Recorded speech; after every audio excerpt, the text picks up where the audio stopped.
ah, un repaso breve, rápido, pero antes vamos a orar, a invocar el nombre del Señor. Oremos. Padre nuestro que estás en el cielo, gracias te damos por tu bondad, tu misericordia, porque no nos tratas en realidad como merecen nuestros actos, nuestro pecado, Señor, sino que nos miras a través de Jesucristo. Él es nuestra esperanza, Él es nuestro galardón, es nuestro todo. Gracias te damos, Señor, porque es en Él y solo en Él que podemos acercarnos a tu presencia. Y te rogamos, Señor, en Él y por el poder de tu Espíritu, que dispongas nuestras mentes, nuestros corazones en esta hora para aprender, Señor, para conocerte un poco más en aquello que tú has revelado acerca de ti. Oh Señor, permítenos gozarnos en ti, en tu presencia, y que lo que aprendamos también produzca fruto en nuestra vida. Oh Señor, ten misericordia de nosotros, te rogamos en Cristo. Amén. Amén. Bien, mis hermanos, rápidamente vamos a hablar, más bien a repasar. Hablamos de la singularidad de Dios. Esto significa que Dios es ¿qué? Único. Él es único, no hay otro como Él. La aceidad de Dios significa que Dios ¿qué? Es autoexistente. Dios es autoexistente y autosuficiente. No necesita ni depende de nada ni de nadie para ser y existir. La incomprensibilidad de Dios quiere decir que Dios no puede ser comprendido completamente en su naturaleza, aunque si bien podemos conocerlo. La espiritualidad de Dios es que Dios ¿qué? Es espíritu, ¿no es cierto? A Dios nadie lo ha visto jamás. El unigénito Hijo del Padre lo ha dado a conocer, es decir, en Cristo, ¿no es cierto? Bien, sigamos. La inmutabilidad de Dios. Dios es... Dios no cambia, ¿verdad? Eso significa que Dios es inmutable, que Dios no cambia, Él permanece siempre el mismo. Bueno, de la infinitud de Dios, este es un aspecto general, pero dentro de este aspecto vimos varios atributos. Hablamos acerca de la inmensidad. ¿Qué significa inmensidad? Exactamente. Infinitamente grande, exactamente, trasciende todo. A la vez, Dios está, ¿qué? Presente. Dios está presente en todas partes al mismo tiempo. Eso significa la omnipresencia de Dios. Muy bien. La eternidad. ¿Qué significa eternidad? Sí. Dios es infinitamente eterno, a Él no le pasan los años, ¿no es cierto? No tuvo principio, no tiene fin. Muy bien, Él es un ser eterno. Pero además es omnisciente. ¿Qué significa esto? Todo lo sabe, todo lo conoce, ¿no es cierto? Muy bien. La omnipotencia. Dios es infinito en poder, ¿no es cierto? Él hace todo lo que quiere, o como se llama en las escrituras también, Él es el todopoderoso, ¿no es cierto? No tiene restricción para hacer su voluntad. La sabiduría de Dios. ¿Dios qué? Es infinita sabiduría. Sí, es infinito en sabiduría y por lo tanto no está sujeto a errores, exactamente. Porque Él es infinito en sabiduría, no está sujeto a errores y siempre hace lo que más le agrada. Esa es la idea. Que Dios siempre hace todas las cosas o siempre toma las mejores decisiones de acuerdo a lo que sabe que más le glorifica. Y hablamos de la santidad de Dios las últimas 2 veces. Y recuerden, en la santidad de Dios vimos 2 aspectos, ¿no es cierto? El primer aspecto, la primera acepción es que Dios es ¿qué? Es otro. Dios es completamente otro. Ese es el primer aspecto de la santidad de Dios. Acuérdense muy bien, lo recalqué, ¿no es cierto? Dios es infinitamente otro. No hay otro como Él. Eso significa que Él es santo, que Él es aparte de todo lo demás. Está Dios y todo lo demás. Todo lo demás corresponde a la creación.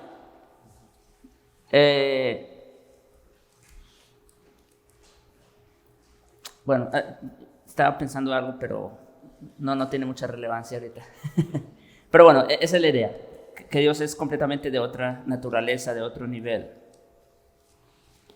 Bien, y la segunda acepción, o el segundo aspecto de la santidad de Dios, es que Dios, ¿qué? Está por encima de toda su creación. Bueno, ese fue el primero, sí. Dios Él está por encima. Pero el segundo es que Dios es moralmente perfecto. Dios es moralmente perfecto, ¿no es cierto? Ahora, acuérdense también, no sé si recuerdan cuando hablamos de atributos, hicimos la clasificación de atributos comunicables, incomunicables, ¿recuerdan?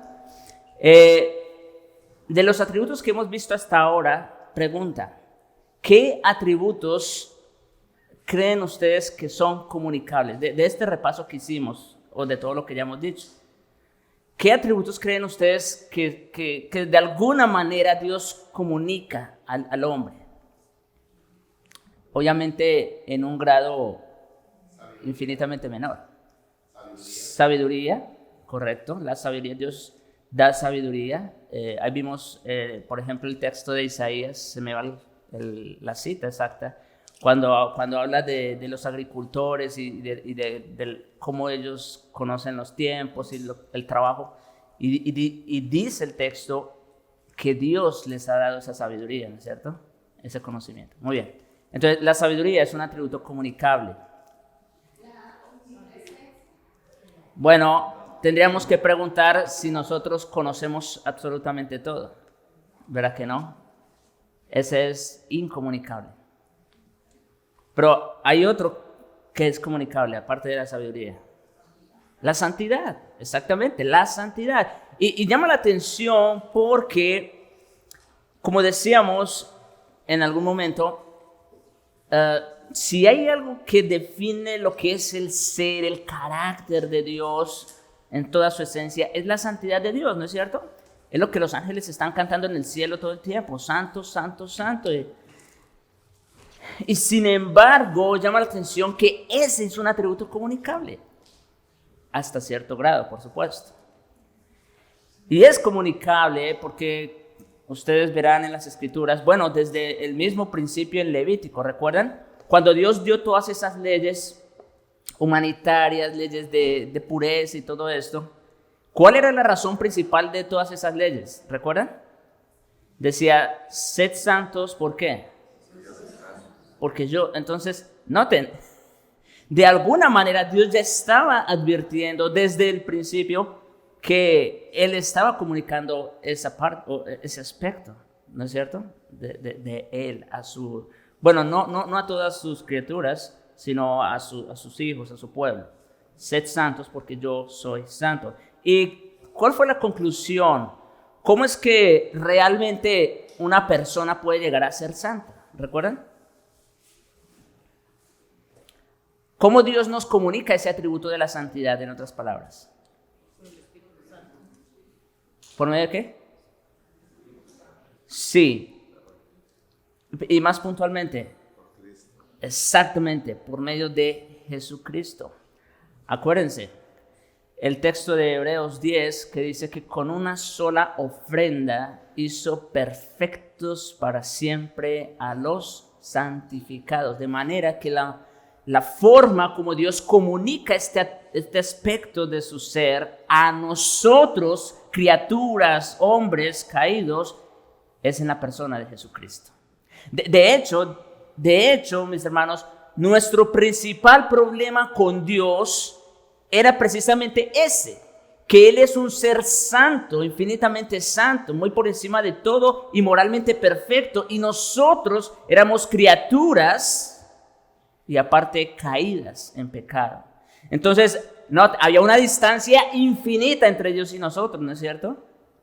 Él completamente otro, Él moralmente perfecto, y nosotros que éramos criaturas y caídas en pecado.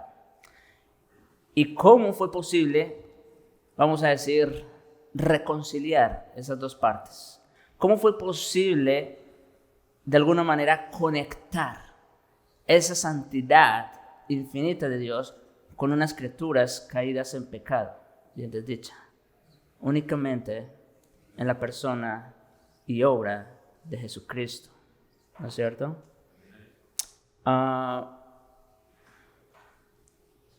El Salmo que dice que ¿quién es? Creo que es el Salmo 8, si no estoy mal. ¿Quién es el Hijo del Hombre, no es cierto? Para que lo visites. Y le hiciste poco menor que los ángeles y lo coronaste de gloria y de honra. ¿De quién está hablando ese Salmo? De Jesucristo. Y está diciendo que nosotros, hombres, criaturas, el Dios eterno, santo, vino a nosotros. Noten, no fue que hubo un punto intermedio, que Dios venía y nosotros fuimos a Él. No, fue que Él fue el que vino a nosotros, en la persona de Jesucristo. Y así fue como se resolvió ese problema que había con respecto a un ser santo. Muy bien. Después de este repaso, vamos a hablar hoy acerca de este otro atributo, la soberanía de Dios. La soberanía de Dios. Hay tanto que pudiéramos decir de ese atributo. De hecho, hay un párrafo, cuando terminemos, ya no queda mucho de los atributos de Dios, pienso. El siguiente párrafo de la confesión, que es el párrafo 2 del capítulo 2, lo que hace es como una extensión de este atributo en específico, de la soberanía de Dios. Se extiende en cuanto a lo que es el gobierno de Dios sobre toda su creación y sus hijos. Pero bueno, por ahora vamos a hablar de la soberanía de Dios en términos generales. ¿Qué es la soberanía de Dios? ¿Qué creen ustedes? ¿Qué es la soberanía de Dios?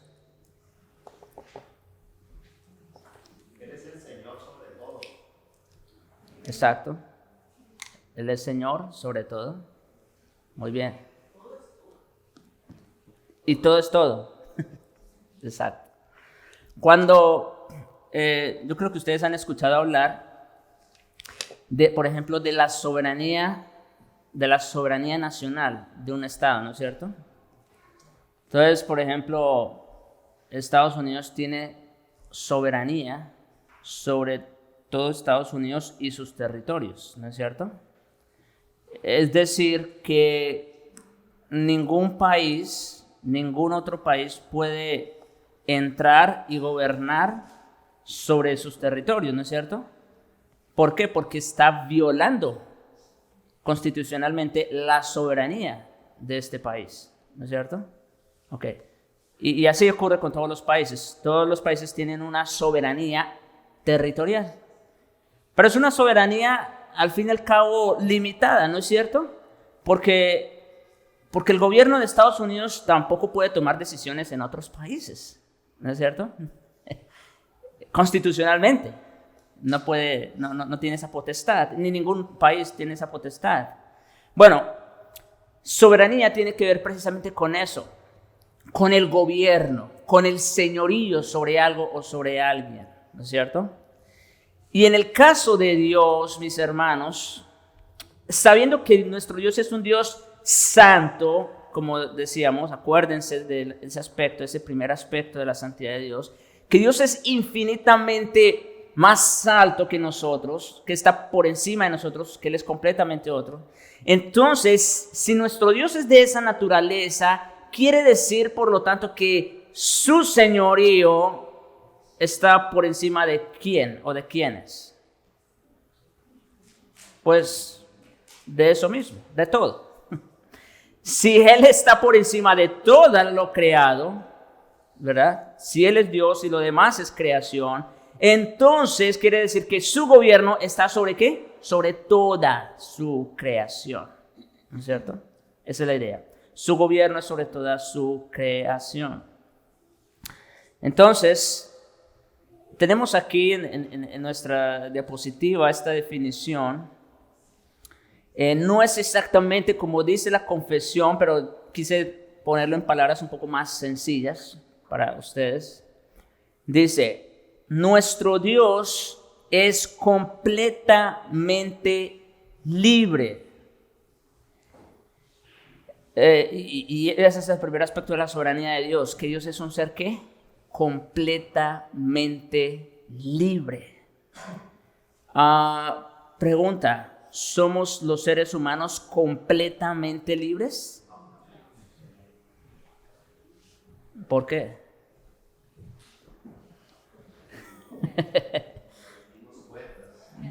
Bueno, ese es un aspecto, exactamente, nosotros rendimos cuentas. Bueno, para no ir tan lejos, nosotros, por ejemplo, tenemos que rendir cuentas ya sea a nuestros jefes en el trabajo, ¿no es cierto? Los hijos deben rendir cuentas a sus padres en la casa, ¿no es cierto? Tenemos que rendir cuentas ante las autoridades cuando nos pasamos la luz o excedemos el límite, lo que sea. Tenemos que rendir cuentas. Eso de por sí ya no nos hace ser completamente libres, ¿no es cierto? Muy bien. Aparte, el ser humano no es un ser completamente libre porque él por naturaleza, escuchen, el ser humano por naturaleza, es decir, ninguno escapa a esto, está sujeto a una de dos, vamos a decir, corrientes de pensamiento, a una de dos, o a la corriente de pensamiento de este mundo, que es gobernado por ¿quién? Por el príncipe de la potestad del aire, el espíritu que ahora opera en los hijos de desobediencia, es decir, Satanás. Ese es un tipo de persona. O están las otras personas que son o están sujetas a un gobierno más superior, que es el de ¿quién? El de Jesucristo. Entonces, si se dan cuenta, hablándolo o poniéndolo en esa manera, no hay un ser completamente libre, ¿no es cierto? Estamos sujetos a un gobierno o estamos sujetos al otro, pero no estamos, nadie puede decir, no, yo estoy afuera de ahí. No, nadie puede ser. Por naturaleza estamos sujetos al uno o al otro. Y esto, obviamente, yo sé, es un ataque a la doctrina del libre albedrío que muchos profesan, ¿no es cierto? Sin embargo, también quiero hacer una nota de balance. Sin embargo, eso no quiere decir que el hombre no tenga libertad en absoluto. ¿Por qué? Porque el hombre es libre para escoger de acuerdo a su naturaleza. Escuchen esto. El hombre es libre para escoger de acuerdo a su naturaleza. Vamos a poner un ejemplo. Si usted invita a alguien que sabe que le gusta el vino, usted le ofrece una coca o un vaso de vino, ¿el que va a escoger? Pues de acuerdo a su naturaleza. Va a escoger el vino, ¿no es cierto? Así de fácil. Él tiene esa libertad para escoger eso, ¿se dan cuenta? Pero esa libertad otra vez está ¿qué? Limitada a su naturaleza. Entonces, lo mismo ocurre en relación o en términos de salvación, ¿no es cierto? Una persona va a escoger de acuerdo a su naturaleza. Si hubiera el libre albedrío como tal, y usted le predica el evangelio a alguien, ¿ustedes creen que esa persona de verdad va a escoger creer en el Señor de acuerdo a su naturaleza? Está muerto en sus delitos y pecados. Nunca podría escoger venir al Señor. Ninguno puede venir a mí, dice Cristo, si el Padre que me envió no le trajere. Es gracias a la doctrina de la elección que nosotros predicamos el evangelio. Porque nosotros creemos que Dios escogió a algunos para salvaciones, que nosotros tenemos fe cuando predicamos el evangelio a alguien. Porque creemos que Dios puede salvarlo. Pero bueno, quise hacer esta introducción para hablar de lo que significa entonces eso, libertad, ¿no es cierto? Libertad. Y estamos diciendo que nuestro Dios es ¿qué? Completamente libre. Pregunta, ¿qué limita a Dios en cuanto a su gobierno? Ese es el punto. Por eso Él es completamente libre. Él sí es un agente completamente libre, no como nosotros. Y ahora sigue diciendo aquí la confesión, nuestro Dios es completamente libre de hacer, escuchen, según el consejo de su inmutable y justísima voluntad. Noten, aquí tenemos el carácter de su soberanía. De acuerdo a que Él es completamente libre de hacer. Ahí dice, ¿según qué?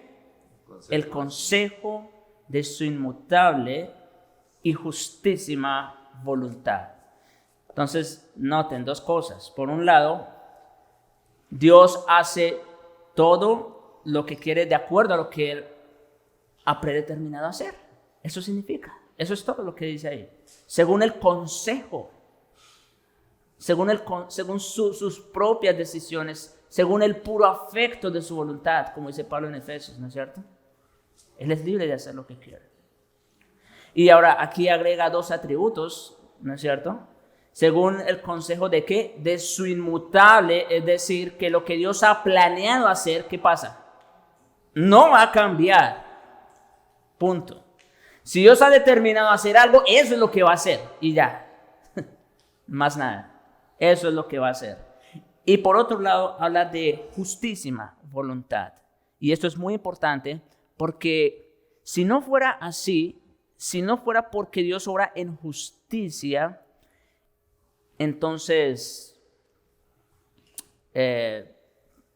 podríamos estar hablando de un tirano, ¿no es cierto? Pero no, Dios obra en justicia, ¿verdad? Dios obra en justicia. Y entonces Él es libre de actuar según el consejo de su inmutable, que no cambia, y justísima voluntad. Pero no solo eso, agrega la confesión. Ahorita solamente estoy tratando de explicar la definición y luego vamos a ir a los textos. Y sigue diciendo la confesión, bueno, esto ya lo agregué yo más bien.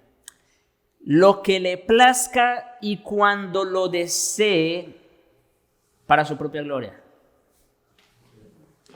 ¿Sí? Él es libre de hacer ¿qué? Lo que le plazca. Que obviamente es de acuerdo a su consejo inmutable y justo. Pero él es libre de hacer lo que le plazca. Y cuando lo desee. ¿Por qué nuestro Señor Jesucristo vino hasta ese momento y no antes?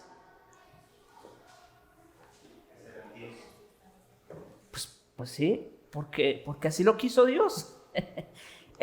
En la plenitud de los tiempos, Dios quiso que fuera ahí y no antes o después. ¿No es cierto? Fue en ese mismo momento y ese era el momento perfecto. Porque como vimos en otro atributo, acuérdense, esto de Dios es encantador porque uno ve todos los atributos de Dios por todo lado.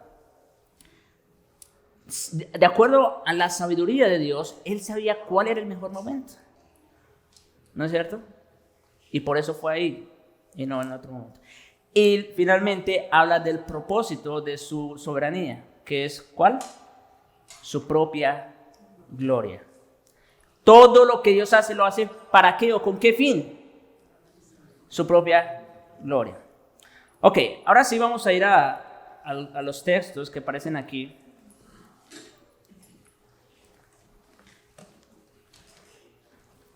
algunos ya los hemos citado en otros atributos, por ejemplo, el Salmo 115, que ya se saben de memoria, ¿recuerdan?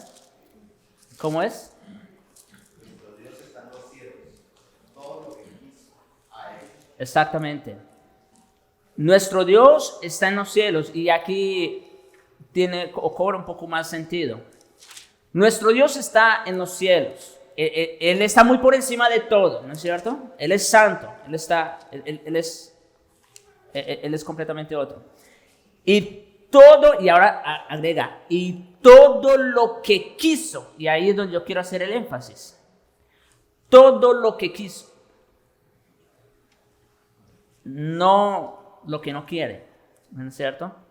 Dios no está sujeto a alguien más que le diga lo que tiene que hacer. No, Él es soberano sobre todo. Todo lo que quiso, ¿qué dice? Ha hecho.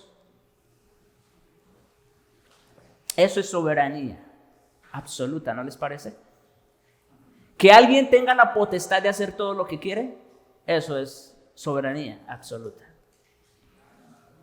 Y luego en el Salmo 135, también muy buena referencia, 135 versículos 5 y 6. Porque yo sé que Jehová es grande, haciendo mención de otro atributo, ¿no? Su inmensidad. Porque yo sé que Jehová es grande y el Señor nuestro Dios mayor que todos los dioses, hablando de su santidad en su primer aspecto, ¿no es cierto? Mayor, por encima. Y luego dice, todo lo que Jehová quiere, ¿qué dice? Lo hace. Todo lo que Jehová quiere, lo hace. En los cielos y en la tierra, en los mares y en todos los abismos. Esto incluye pues todo el universo. Pregunta, ¿qué restringe o qué limita el poder de Dios para hacer lo que quiere? No tiene restricción, ¿no es cierto? Es sin límites. Proverbios, capítulo 16 y el verso 4. Este texto llama la atención. Todas las cosas ha hecho Jehová, ¿para qué? Para sí mismo. Otra vez, todo lo que Él hace, ¿lo hace para qué? Para su gloria, para sí mismo. Y agrega, y aún al impío, para el día malo.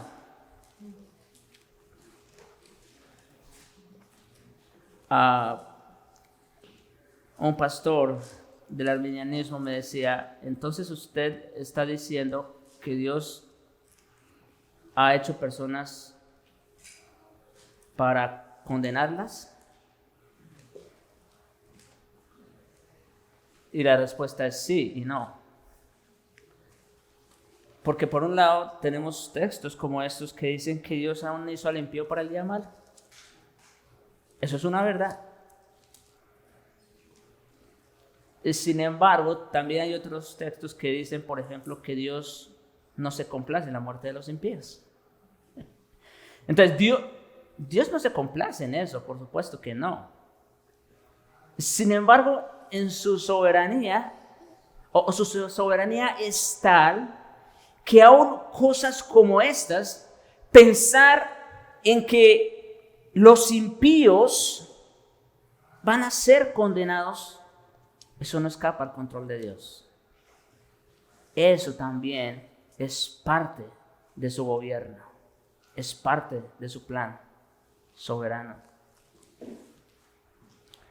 Y yo sé que esto choca con nuestra mente, ¿no? Puede hacer circuito. Pero estamos tomando la Biblia en conjunto. Noten.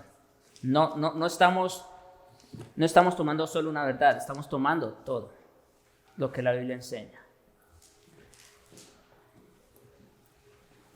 Ahora, Isaías, capítulo 46, yendo más adelante. Isaías 46, versículos 9 y 10. Acordaos de las cosas pasadas desde los tiempos antiguos, porque yo soy Dios y no hay otro Dios, y nada semejante a mí, que anuncio lo por venir desde el principio y desde la antigüedad lo que aún no era hecho, que digo, mi consejo permanecerá y haré todo lo que quiero. Otra vez, Dios hace todas las cosas según qué, o de acuerdo a qué, a su consejo, al consejo de su voluntad. Y haré, como dice allí, todo lo que quiero. Dios ha trazado un plan, ¿desde cuándo? Desde la eternidad. Y ese plan se va a llevar a cabo perfectamente. Perfectamente. Es decir, Dios no tiene un plan B debajo de la manga, como decimos. ¿No es cierto? No. El plan de Dios siempre ha sido el mismo. Aun cuando a veces pareciera sugerir que cambian los planes. Ustedes saben, como cuando Dios quiso destruir a Israel en el desierto, Moisés intercede y ya no lo destruye. Bueno, no era que Dios en realidad iba a destruir a Israel. Ustedes saben. Fue que Dios provocó a Moisés para que intercediera por Israel. Pero el punto es que Dios siempre hace todo lo que quiere y de acuerdo al consejo inmutable y justísimo de su voluntad. Otro texto muy conocido lo encontramos en el libro de Daniel. Esta historia todos la conocemos. Daniel 4, verso 35. Ustedes saben, cuando Nabucodonosor llega al punto de la locura, pues él queriendo engrandecerse a sí mismo, su fama y todo esto. Y Dios lo humilla, ¿no es cierto? Dios lo humilla y ya saben, lo pone a comer con las bestias del campo, en fin. Y en el versículo 35, parte de la confesión que hizo Nabucodonosor después de que su razón le fue devuelta, dice, todos los habitantes de la tierra, está hablando, escuchen, está hablando no cualquier persona, ¿no es cierto? Porque es muy fácil para un pobre, para alguien desdichado que no tiene nada de decir esto. Pero está hablando el emperador del imperio caldeo, la persona más grande en ese tiempo. Y dice que todos los habitantes de la tierra son considerados como ¿qué? Nada. Y él, refiriéndose a Dios, porque en el versículo 34 dice que bendijo al Altísimo, y de él es que está hablando. Y dice, y él hace según que su voluntad en el ejército del cielo y en los habitantes de la tierra, y agrega, y no hay quien detenga su mano y le diga, ¿qué haces? Otra vez. Está hablando una persona que es soberana. Nabucodonosor era soberano, hay que decirlo. Era soberano sobre gran parte del mundo conocido en aquella época, ¿no es cierto? Él era soberano, definitivamente, como ningún otro hombre sobre la faz de la tierra en ese momento. Y el soberano de la tierra está reconociendo que hay uno que está por encima de él. ¿Se dan cuenta? Dice, él hace según su voluntad en el ejército del cielo y en los habitantes de la tierra, y no hay quien detenga su mano y le diga, ¿qué haces? Eso es soberanía absoluta, ¿no es cierto? En el sentido más extenso de la palabra. Ok. Y vamos a ir al Nuevo Testamento ahora.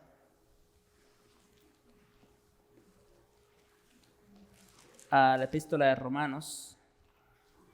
No hace mucho pasamos por ahí, capítulo 9, versículos 19 al 21. Porque el problema que tenían los judíos es que ellos pensaban que por ser hijos de Abraham pues ya eran descendientes, ¿no es cierto? Y es el problema que existe en la mente de muchas personas el día de hoy. Entonces, al final de cuentas, lejos del apóstol Pablo querer hacer concesiones con los judíos y decir, o sea, no sé, cualquier otra cosa para contentarlos. Y mire cómo dice versículo 19. Porque en el versículo 18, ustedes ya conocen este texto porque hace poco lo pasamos, pero para ponerlos en contexto. De manera que de quien quiere tiene misericordia y al que quiere endurecer, ¿qué? Endurece. ¿Qué es eso? Soberanía de Dios, ¿no es cierto? En la elección. De manera que de quien quiere tiene misericordia y al que quiere endurecer, ¿qué? Endurece. Y acaba de poner el ejemplo de Faraón, ¿no es cierto? Ok. Entonces se levanta el objetor judío y dice, pero me dirás, ¿por qué pues sin culpa? Porque ¿quién ha resistido su voluntad? Es verdad lo que está diciendo. ¿Por qué inculpa? ¿Quién ha resistido a su voluntad? Es verdad, nadie puede resistir la voluntad del Señor. Pero el error de este objetor era, ¿por qué pues inculpa? En otras palabras, él está queriendo pasarle la pelota, vamos a decir, a Dios y decirle, entonces es tu culpa y no la mía, porque ¿quién puede resistir a tu voluntad? ¿Se dan cuenta? Eso es lo que está ocurriendo aquí. Y viene cómo responde el apóstol Pablo. Mas antes, oh hombre, ¿quién eres tú para que alterques con Dios? Cuando alguien se resiste, se opone a creer y abrazar estas doctrinas tan hermosas como la elección incondicional, simplemente está altercando con Dios. Está peleando con Dios, en otras palabras. Y por eso Pablo le dice, ¿quién eres tú, hombre, para que alterques con Dios? Dirá el vaso de barro al que lo formó, ¿por qué me has hecho así? Y ya vimos en el sermón, ¿no es cierto? Es lo más absurdo que puede haber. Que un vaso de barro discuta con el alfarero. ¿No es verdad? Eso es absurdo. Pues es infinitamente más absurdo que una criatura pleitee con su hacedor. Es más absurdo. ¿O no tiene potestad el alfarero del barro para hacer de la misma masa un vaso para honra y otro para deshonra? Me está diciendo usted, volviendo con el ejemplo que les decía hace un momento, que entonces Dios hizo personas para que se condenaran. Ya saben la respuesta. Sí y no. Sí. Mira, yo sé lo duro y yo sé cómo nos cuestionan por eso. Voy a hablar de eso. Cuando nosotros contestamos algo así como sí y no, ves cómo se molestan. Dice, esa no es una respuesta, estás jugando conmigo. O sea, tú no puedes decir sí y no. O sea, se molestan mucho, aunque la Biblia tenga esa respuesta, ¿verdad? Entonces, mira, yo quisiera que alguien le descubriera a Dios, porque es igual. Te voy a poner un ejemplo claro. Mira, cuando dice Dios hizo todas las cosas sobre el impío para el día malo, se está refiriendo específicamente también a Judas Iscariote. Dios hizo a Judas Iscariote para el día malo. El día más malo que ha habido en la tierra fue el día que los hombres decidieron matar a Cristo.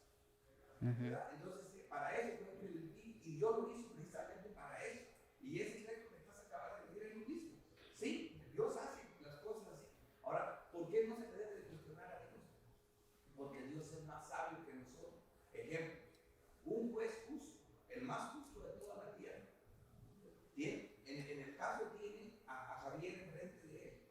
Javier es culpable.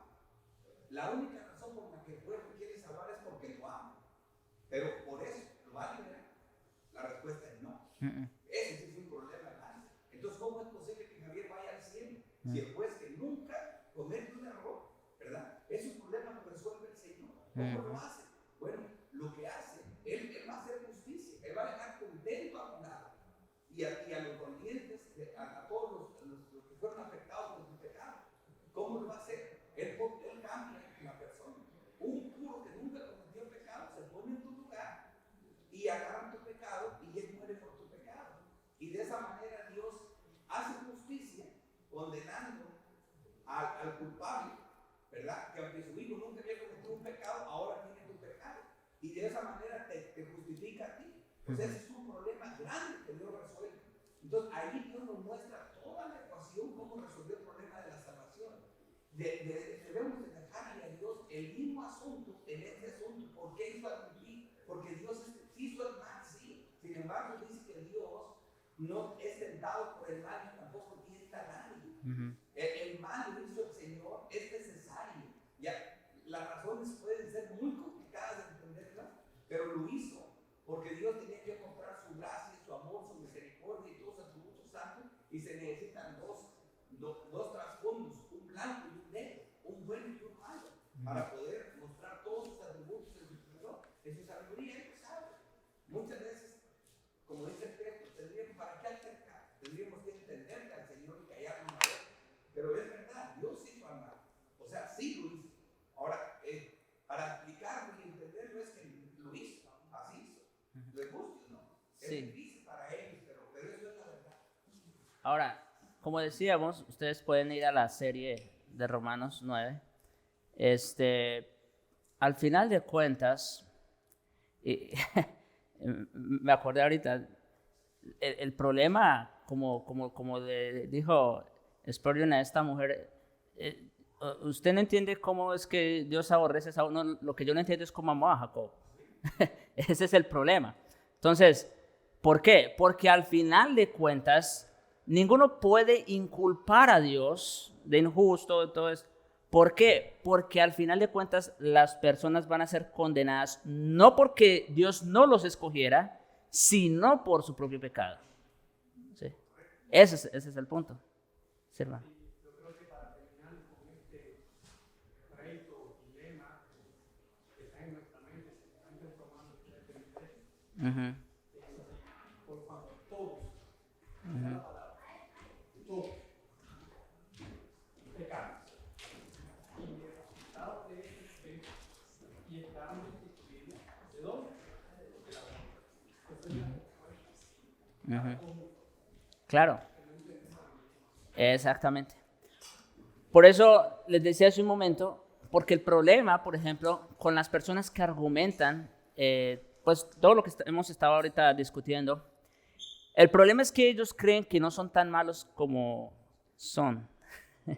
y no solo eso, sino que todavía agregan que tienen libertad para escoger. Pero Romanos del 1 al 3, Romanos capítulo 1, 2 y 3, ¿qué hace? Dejarnos a todos como sin excusa, de manera que ¿de quién es el problema? Pues nuestro. Nosotros no lo ganamos. Ese pasaje precisamente y eso que estás diciendo ahorita, eso resuelve y esa es la explicación de por qué el pecado. ¿Me entiendes? De por qué unos son hechos para perdición. O sea, todo tiene una respuesta, pero sí lo hizo Dios. O sea, oír decir, Dios entonces hizo un hombre para la destrucción y otro para la sí. Y sí. No le gusta, no es sí. La respuesta tú no la conoces, ¿quién te la explica? ¿Verdad? Pero es sí. ¿Me entiendes? Porque eso la verdad es difícil de entender, pero esa es la realidad. Ya cuando lo explica uno, como ahorita el texto es, ya, ¿para dónde le da? Sí. Ahora, en su mente es imposible. ¿Por qué? Porque ellos no se consideran malos. Exacto. Exacto. Bien, vamos rápidamente. Efesios capítulo 1, versículos 11 y 12. Aquí está hablando también en el contexto de la salvación, por supuesto. Dice, en Él, Cristo, asimismo tuvimos herencia, habiendo sido predestinados conforme ¿a qué? Conforme al propósito del que hace todas las cosas, todas, ¿según qué? El designio de su voluntad. Punto. Punto. Ahí pudiéramos terminar. Hace todas las cosas según el designio de su voluntad, a fin de que seamos ¿para qué? Para la alabanza de su gloria, nosotros que primeramente esperábamos en Cristo. Entonces, aquí tenemos todo, vamos a decir, un resumen de lo que es la soberanía de Dios en la salvación. Él nos predestinó en Jesucristo. En Él tenemos herencia. ¿Según qué? El designio de su voluntad. ¿Y para qué? ¿Cuál es el fin o el propósito de todo esto? A fin de que seamos para alabanza de la gloria de su gracia. Punto. Eso es soberanía de Dios absoluta. Si no fuera, vuelvo, insisto, si no fuera porque Dios es soberano en la salvación, ninguno sería salvo.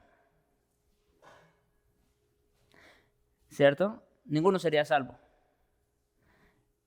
La salvación, mis hermanos, es 100% obra del Señor. Y, como digo, cuando hablamos de la soberanía de Dios, en realidad hay tanto que pudiéramos decir. Vamos a ver este último texto que aparece en el libro de los Salmos. Lo dejé a propósito para el final, como a manera de reflexión. Salmos 33, versículos 8 y 2 al 12. O sea, ¿a qué conclusión debemos llegar habiendo considerado que nuestro Dios es un Dios soberano, soberanísimo, que tiene control y gobierno absoluto sobre todas las cosas, sobre toda su creación? ¿A qué conclusión debemos llegar? Versículo 8 de Salmos 33. Tema a Jehová toda la tierra. Teman delante de él todos los habitantes del mundo. Porque él dijo y fue hecho. Él mandó y existió. ¿Hay razones para temer a Dios o no? Él es el único soberano. Él dijo y fue hecho. Cuando Él dijo, sea la luz, no tardaron 1000 años. No, la luz fue hecha. Él mandó y existió. Cuando Dios dijo, hagamos al hombre, no tardó 5 millones de años. No, el hombre fue hecho.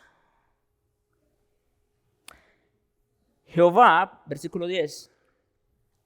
Jehová hace nulo el consejo de las naciones y frustra las maquinaciones de los pueblos.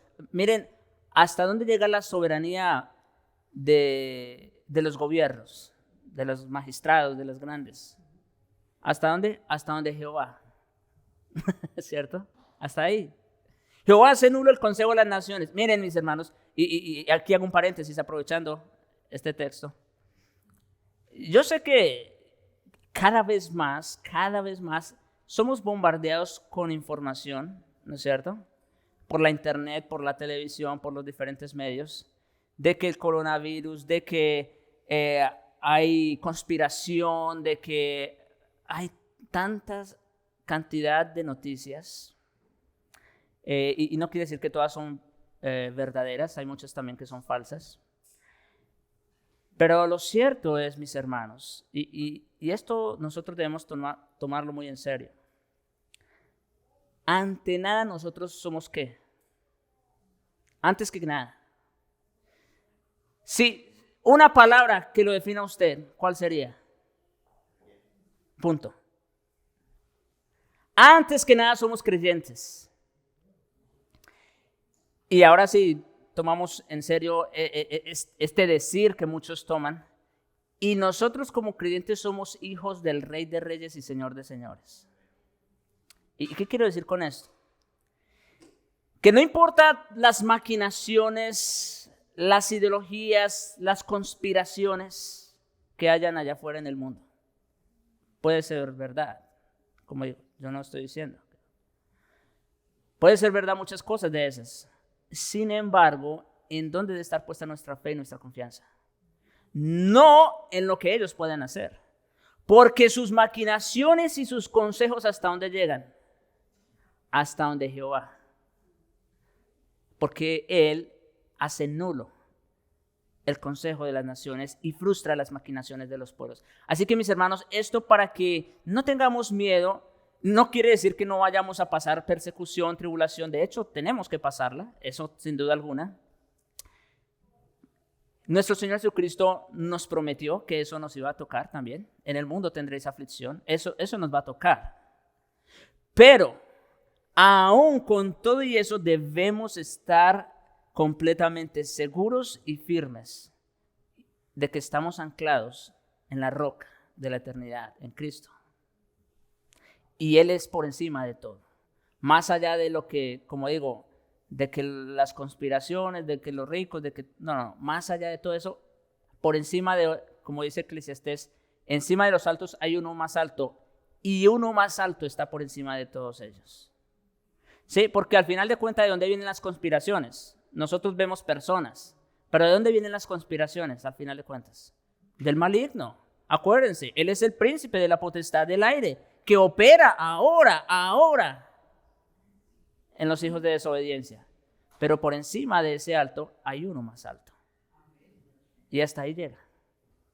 Satanás no pudo tocarle un pelo a Job hasta que Dios no le dijo, hazlo. Y hasta ahí. Y eso nos debe llenar a nosotros de confianza, ¿no les parece? Bien, pero no termino ahí. Versículo 11. El consejo de Jehová permanecerá para siempre, los pensamientos de su corazón por todas las generaciones. Así que, en el caso del Señor, no es como en el caso de los gobernantes. Su soberanía tiene muchos límites, la de los gobiernos, tiene muchas limitaciones. La soberanía de nuestro Señor permanece para siempre. Su gobierno es soberano, absoluto, eterno, inmutable. Por eso nosotros con confianza, creyentes, podemos decir que nuestra ciudadanía no está aquí. Aún para los que tienen ciudadanía americana.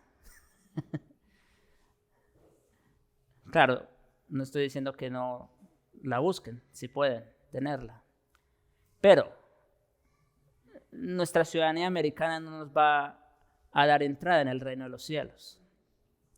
Nosotros somos ciudadanos de allá. Y nuestro Rey Supremo, ¿quién es? Jesucristo.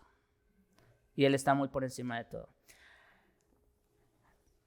Ahora, como digo, esto de la soberanía tiene tantas implicaciones, porque, por ejemplo, pudiéramos decir, si Dios es soberano, ¿para qué orar? También, ¿no es cierto?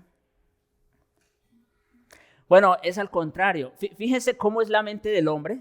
Fíjense cómo es la mente del hombre y cómo es la realidad.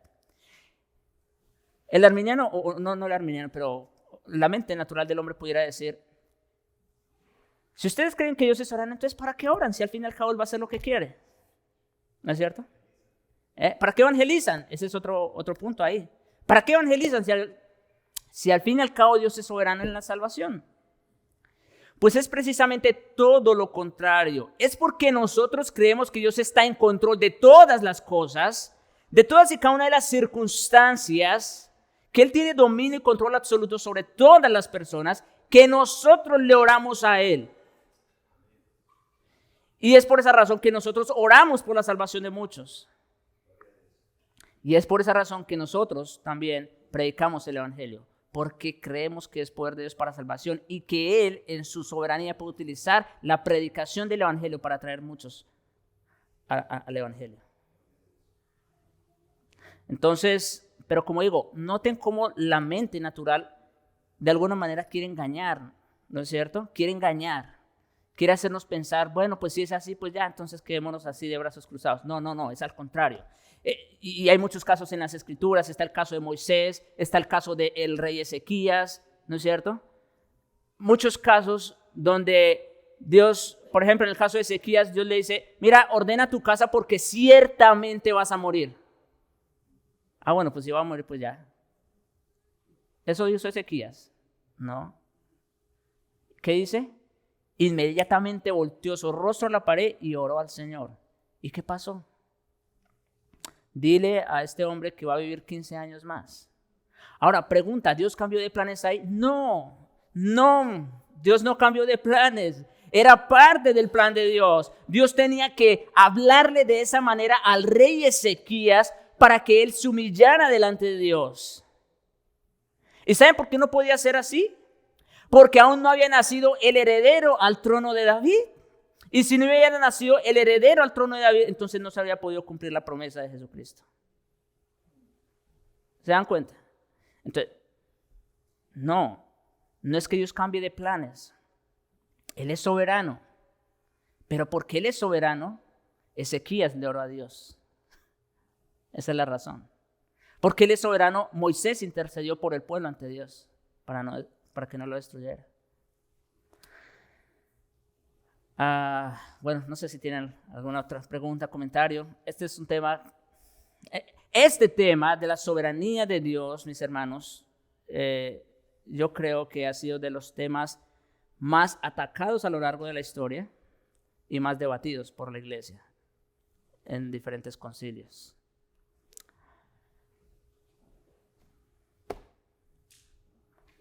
¿Nada más? ¿Se entendió? Cada página de las Sagradas Escrituras es una declaración de su soberanía. Así es. Esto, mis hermanos, este atributo es lo que nos hace diferentes de todas las demás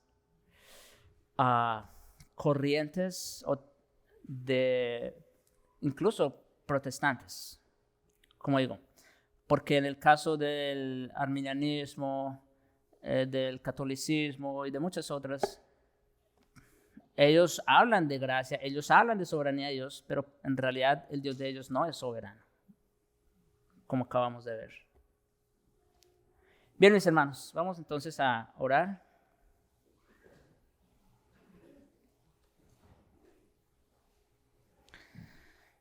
Padre bueno, misericordioso, santo y soberano Señor, gracias te damos, oh Dios, por dejarnos ver un poco más de ti, por acercarnos un poquito más a esa luz inaccesible, Señor, a ese océano inmenso. Gracias te damos, oh Dios, y gracias